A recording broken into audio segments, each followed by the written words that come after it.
Picture someone at their kitchen table staring at a brokerage statement showing $187,000. 10 years of brown bag lunches, 10 years of skipping vacations, 10 years of watching coworkers drive new cars, while they funneled every spare dollar into an index fund. The number on that screen barely moved last quarter. So they close the laptop, pull the money out, and buy something that finally feels real. That person just walked away from roughly $2.3 million, and they will never even know it. Here is the lie you were told about building wealth. You were told it rewards effort proportionally.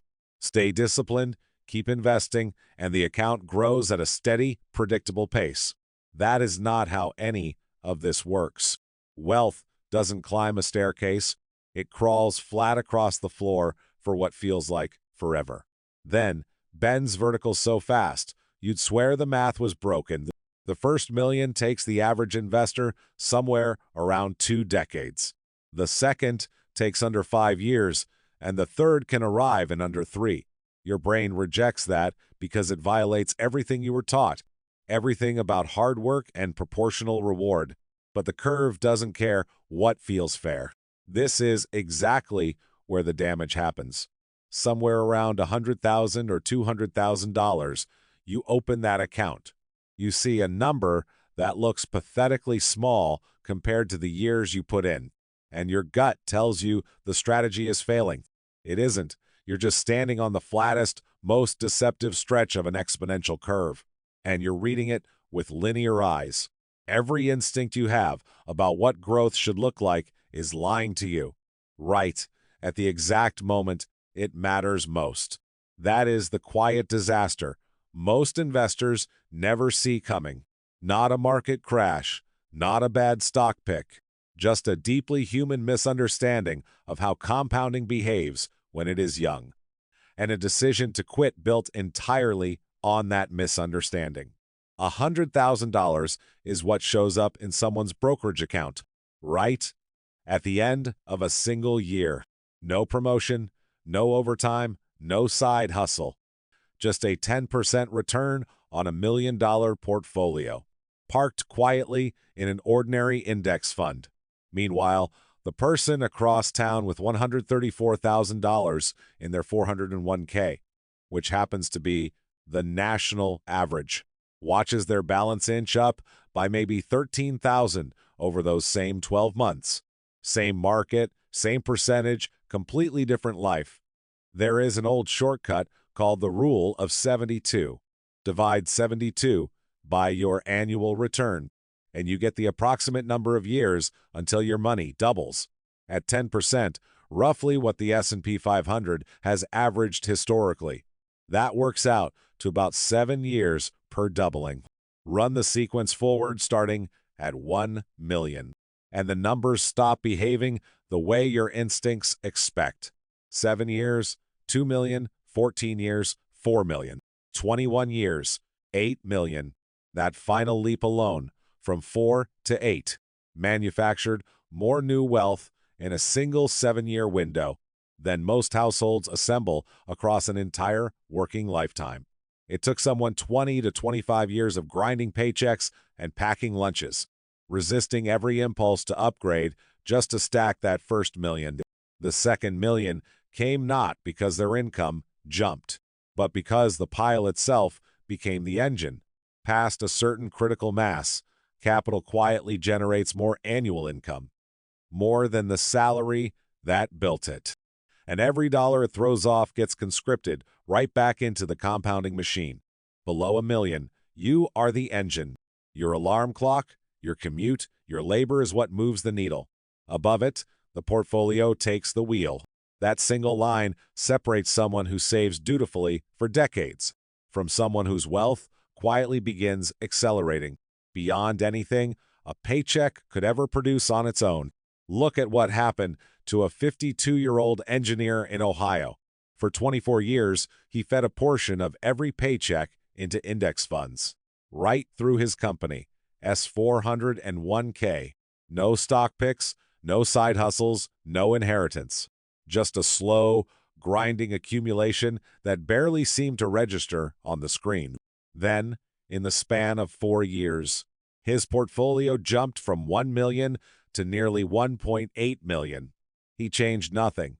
Same contributions, same funds. His assets had quietly crossed the threshold, where they generated more new wealth each year than his salary ever did. $1 million portfolio throwing off a modest 2% yield puts roughly $20,000 a year into your pocket. Spread that across dividend ETFs, REITs, and bond funds, and the number climbs toward 40 or 60,000. Groceries, insurance, utility bills, all covered by income your assets produce while you sleep.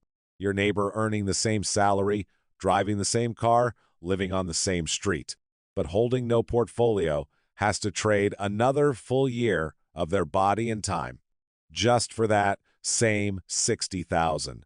Same effort on paper, completely different position in the machine. And this is exactly where it gets quietly dangerous. The moment that passive income starts arriving, the moment the numbers on the screen finally feel tangible, something shifts inside most people, and not in the direction you'd expect. Picture someone staring at their portfolio on a Tuesday morning, watching $300,000 evaporate from a screen. That is what a 30% correction looks like when you have $1 million invested. Not a hypothetical, not a textbook chart. A six-figure number vanishing while you hold your coffee. Most people who see that number do something irreversible. They sell, they lock in the loss, they step off the curve permanently. And the reason they sell has nothing to do with intelligence or strategy. It has everything to do with a habit so small they never noticed it. The simple fact that they were checking every day, sometimes twice a day. They opened the app, refreshed the screen, watched the number move. That tiny ritual wired their nervous system directly to the market's mood. So when the drop came, their body made the decision before their brain could even intervene. Fingers moved, shares sold, years of compounding gone in a single reflex. The investors who quietly watched their second million arrive in 3 to 5 years did something almost embarrassingly simple. They stopped looking, not because they were brave, not because they had some superior grasp of market cycles. It was because they removed the trigger. They set their contributions to automatic, monthly, the same amount on the same date, routed before the money ever touched their checking account.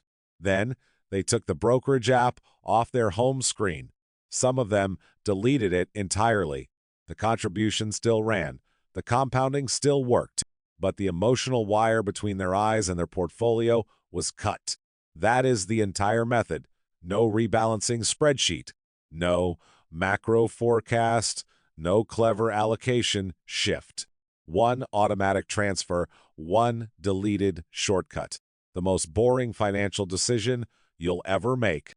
And the only one that reliably keeps you on the curve long enough for the math to actually bend in your favor. Because the real danger was never the market dropping 30%. It was you being there to watch it happen. Here is what nobody in this space will say to you out loud. You're allowed to stop. You're allowed to close the brokerage app, sell every position, move it all into a savings account, and walk away tomorrow morning. Remember, that right never expires. No strategy, no portfolio allocation, no compounding curve on a whiteboard cancels your permission to leave the table whenever the weight becomes too much.